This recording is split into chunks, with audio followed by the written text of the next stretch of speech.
today's presentation is about being investor ready, what investors want to see. So I've kind of approached it as what, on a high level, I've come across and what I've seen and what we've dealt with as a team in Wayra, and hopefully it's of use and information purposes for you guys.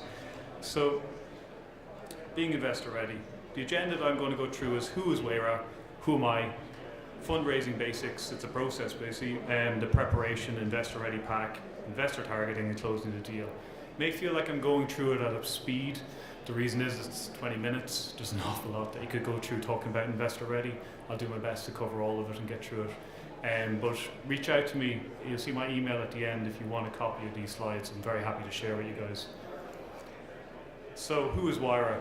Well, Wayra is Telefonica's investment vehicle for technology companies such as startups. Wayra UK currently has around 177 startups that we've accelerated. There's probably a bit more than that. 804 million total valuation. We've 108 startup trials contracts with Telefonica, so it's not just investment, it's about getting these companies actually revenue or contracts in place to show that they have a proof of concept. And also, we're very proud to say that the number of startups with female founders is 45%, which is a great percentage. And we can do better, I think. Who am I? Well, I started off as a sysadmin, an IT consultant, and I also was a business owner. I worked in a multinational looking after networks. And then I went back to college, qualified as a barrister. I joined Wayra in 2014, became a director in 2015, became group company secretary as well at the same time for Telefonica Irish companies, and I'm also the legal counsel to Wayra UK and Ireland from 2015 to date. Now, what's my role with Wayra UK? So primarily, I'm the negotiator of investments in the UK and Ireland for Wayra. I manage the terms of all Wayra's investments, including any subsequent rounds, exits, and other shareholder matters. And I negotiate partnerships with strategic partners. Also a personal investor in technology. I have a couple of investments, and I do sit as a non-executive independent director on some startups. Fundraising basics. It's a process. I keep on saying that because it is. It's a process. You have to be careful. And like any process, you must have preparation. Preparation, in my opinion, is key. It's everything. How? Well, you need to know what's your company value. Have that clear in your head before you touch base with anybody. Understand what you're asking for. Investment rounds, document the impact. So look at what you need to show from this stage to when you're at an exit. You don't have to show that with your investors at any stage, but it might be something they ask for, but it's good to have that knowledge in your head. Know what you're giving up. That's pretty clear what I'm saying in that. Understand what type of investments and what are the impacts. So you need to know what is out there and what way you can take in investments. And be prepared when somebody offers you, you'll know what they're talking about. So what's your company value? Questions from investors will generally be, what is your value? What are you at? Or what can you tell me? What stage are you at? Are you seed? Have you got an MVP? Are you in revenue? What are you asking for? Usually 18 months OPEX is a good way of judging what kind of money you need covering yourself for that length of period. What is the shareholder allocation and impact to founders? Know percentages, know your cap table. Is your value supported in numbers? It's not just simply sticking your finger in the air and saying, yeah, I'm worth 40 million because you read it on the back of a postage stamp. That doesn't work anymore. So generally, I say it's striking a balance. You don't want to overvalue yourself because you endanger the next rounds. You cause yourself to be in a position of a potential down round occurring in the next rounds after that. If you undervalue yourself, then you're giving too much away. So this is why the information and the facts and how you've come to that deliberation of that value is very important. So be clear and concise. And also, as an investor, it'll be a flag. Why is the value an issue? Is there an issue surrounding that? What are you stacking that up on? Investment rounds, what's your exit plan? Know in your head what you think is the best case scenario at the end of this road and how you're planning for it. And also know about what kind of projected return on investment you expect to be given to investors. You can't be 100%, but at least you'll have an idea in your head and you should try and stick to something along that lines. Detail all potential rounds in your cap table projections. It sounds basic and it sounds like, how are you going to be asked to stick to something so concrete as that? They're always going to change, but at least you have built some kind of scenario that you can slot in the numbers as they occur, and they will move and change a bit, but at least you'll understand at each point where you're going to be at the end of the road. Factor in the time to close each round. That is so important. Don't put yourself in a position where you're strapped for cash when you're asking an investor, give me money, I've got 3 weeks and then I'm running out of cash flow. That's silly. You need to organize yourself, think ahead. So have on your cap table the current one at any time throughout the process. Know what the fully diluted picture is. Fully diluted, I'm sure you already know, but I'll just recap. Fully diluted means all convertible loan notes, anything that are warrants or other shares that are pending, or anything that would qualify as a share percentage on your cap table is clearly shown and allocated and counted for. So you know what your percentage is and other investors would be, were everything washed down on the cap table. So good idea to have that in Excel, because it's handy. Build the formulas in place so that when you change one, it changes all the way across. Don't reinvent the wheel every time, save time. Factor in the share dilution effect. Where will you be at the end? Where will your shareholders be at the end? How much do they go down? This is an example. Have a look at the likes of Seed Legals and stuff like that. They have some great systems, but there is other products out there. I'm not endorsing any one in particular, but there is some good products out there that will show you an online basis and allow you to keep track of this without having to have super Excel skills. Know what you're giving up. So what is your runway? You should be seeking 18 months funding. Don't be thinking anything less than that if you can. And show your proof points to your investor. Where are you going to be proving the growth that's occurring through that process? So maybe every 6 months or every 4 months through the 18 months process, whatever way you work it out. But have them proof points built into your presentation. After 12 months, you should have ramped up your next investment round. You should be looking to get your investment in the ground, or at least sorting it out 6 months before you run out of that cash flow. Important to keep that in mind at all times. Why? Well, I've said it before, you lose your negotiating position. Think about it. You're running out of cash, you're weaker. So they'll know that. And you lose your, if you like, your position to demand more or at least negotiate. I shouldn't be saying that because we're investors, but it's important. It's something to keep in mind. Understand what type of loan or what type of investments occur. So what way do people invest into you? First one I've kind of outlined here is a convertible loan note.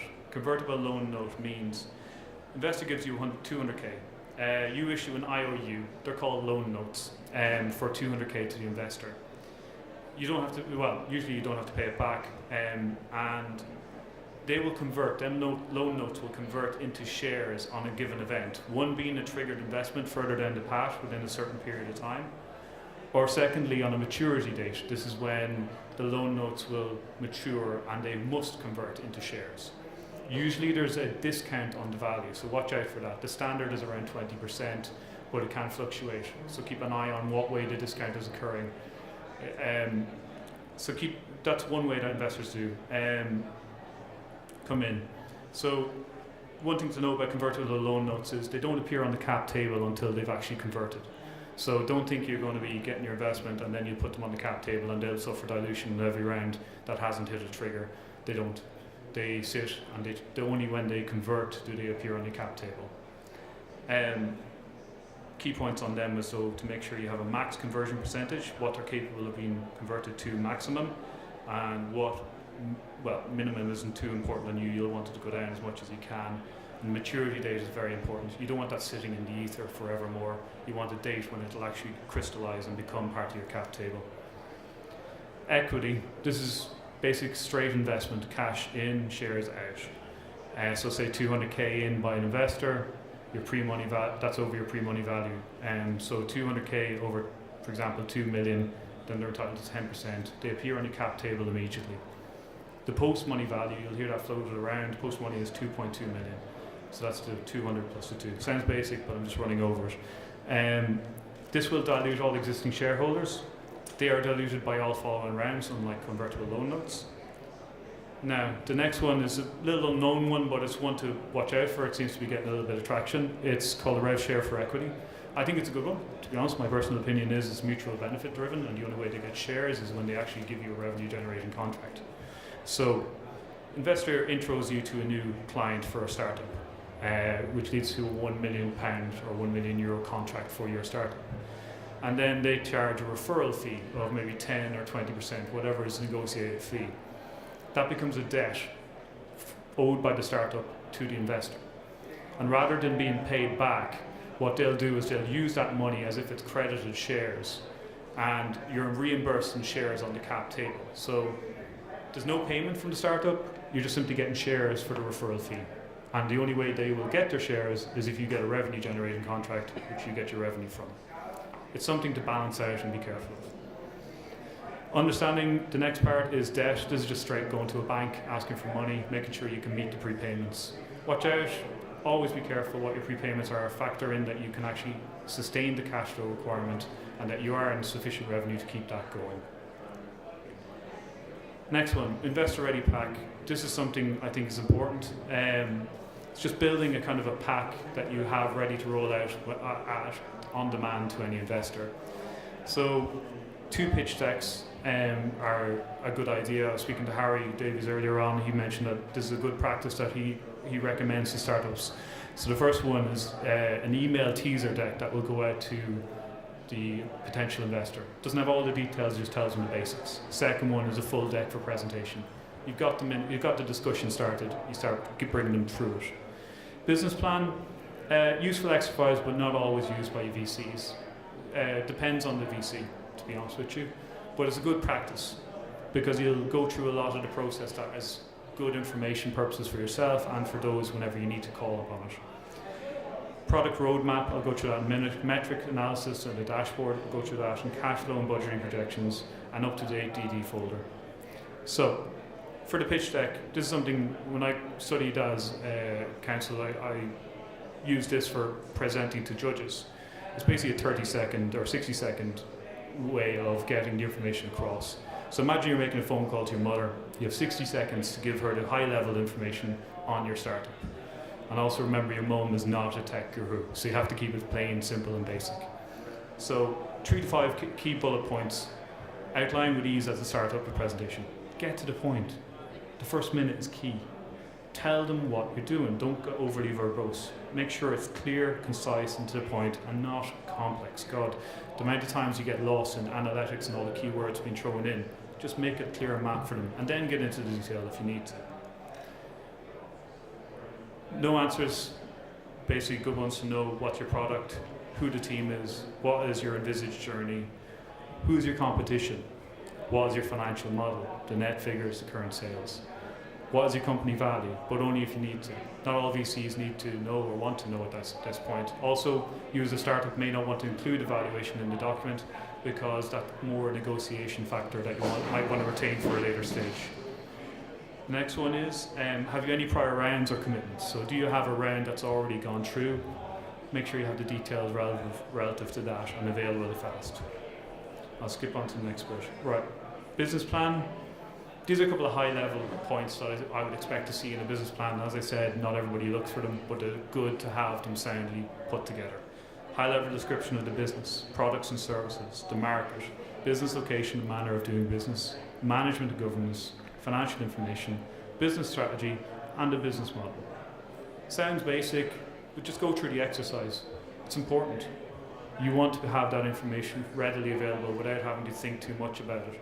And it's good to update this information because you may need it for whatever, whether it's an article about you or whoever.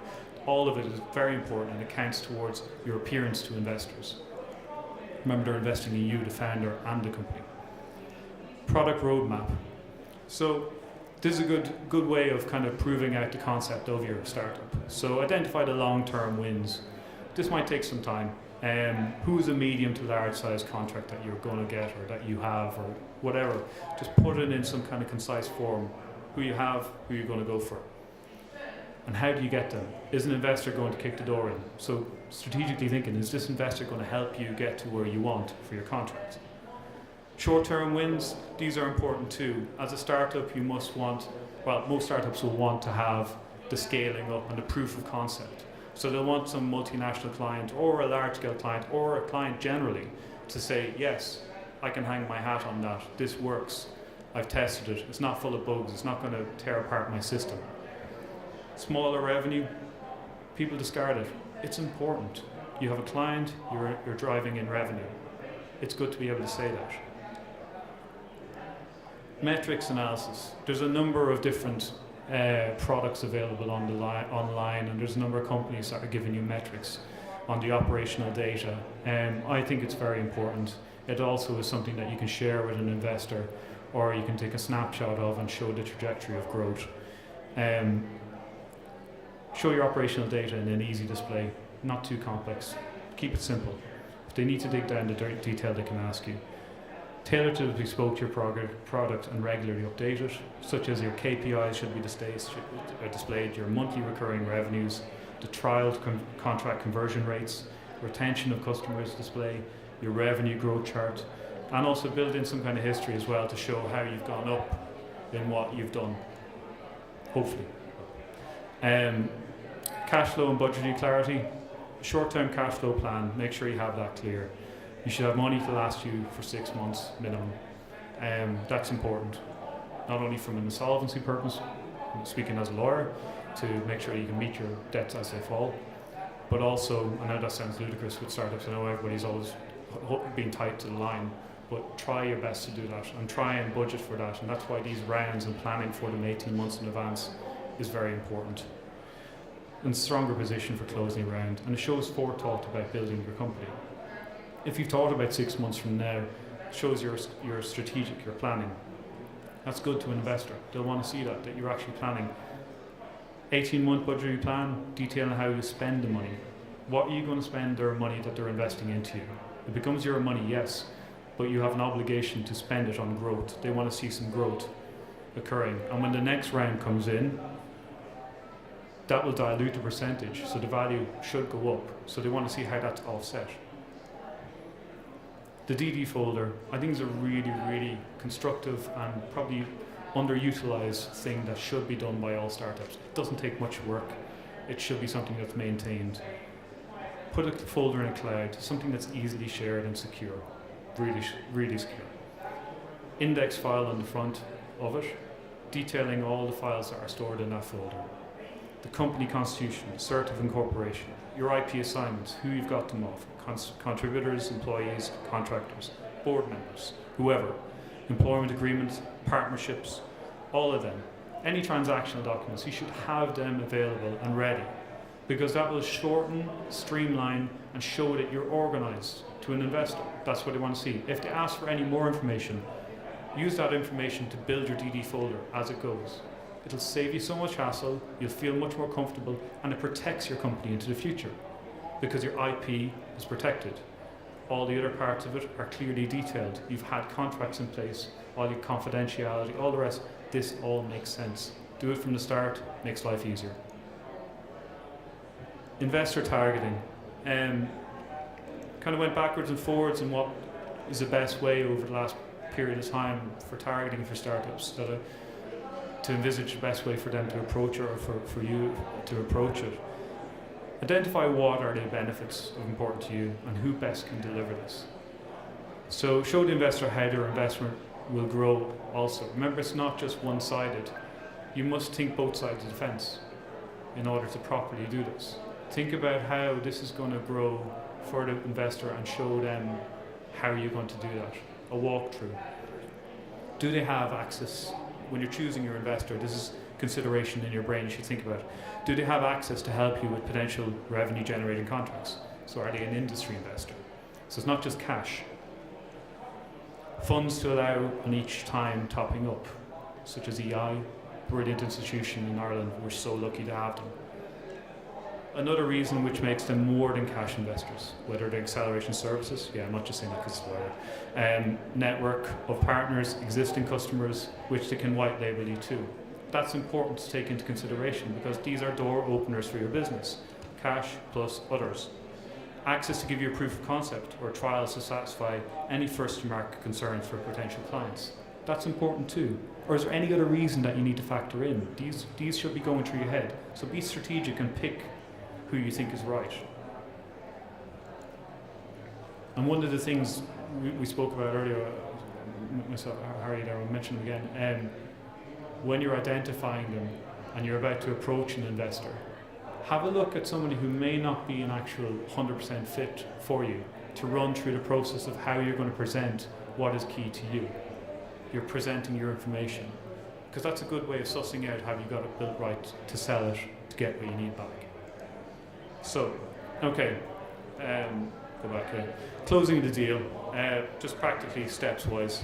You've got identified the investor, so you've identified who you want. You then go to the process of a term sheet. So this is a high level document which sets out what you want and what they want to get. Usually restricts you from getting or entering into negotiations with anybody else of the same or an investor for a set period of time. Keep that in mind. So factor that into your whole idea of what your cash flow is. Remember, you're restricting yourself for a period of time from talking to another investor. So enter it at your peril, but also making sure that you are fully determined that this is the right one for you. An NDA is important. Not all of them will do it, but I would recommend that you try and at least ask for them in specific things. Where you're going through the process of a term sheet, you should definitely have confidentiality clauses in it. Don't accept any less than that, I would say. Due diligence. This is where a Cloud DD folder will come to its own. You have that in place for each round along the way. Makes it simpler. The contract. What are you going to do? How are you going to take the investment in? So is that a convertible loan note, equity, or otherwise? And the closing. This is the execution. Remember, the lawyers will discuss the finer details.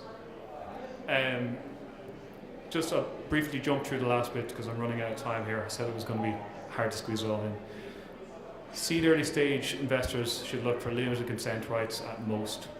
Tag along preemptive rights. When I say consent rights, it's probably only specific investors that are really worth it to give to. Convertible loan note seems to be the practice for a lot of corporate investors.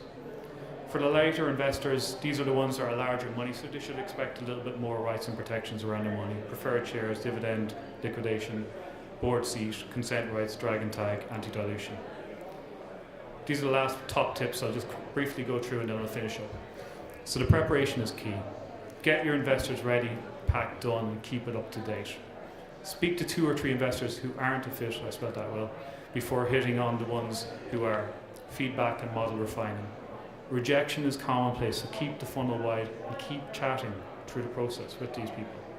Remember, it may not be fit right now, but it may be fit in 10 months' time. It's important to keep everybody informed and keep your information process going. Approach and build relationships early. Speaks for itself. Understand what the person you're speaking with. What is their criteria in qualifying your leads? So what is their criteria for investment? Make sure the right business is being pitched to the right business. To the right business, as in investor business. Has the VC shown interest in similar growth companies? Look for warm intros rather than cold calls. Much better, much easier. Nobody likes a phone call. Hi, let me introduce myself. Final thoughts. Be strategic in deciding your investor. It's not just cash in most cases. So that's me, Niall Shanley. I'm at Wayra UK. Thank you very much.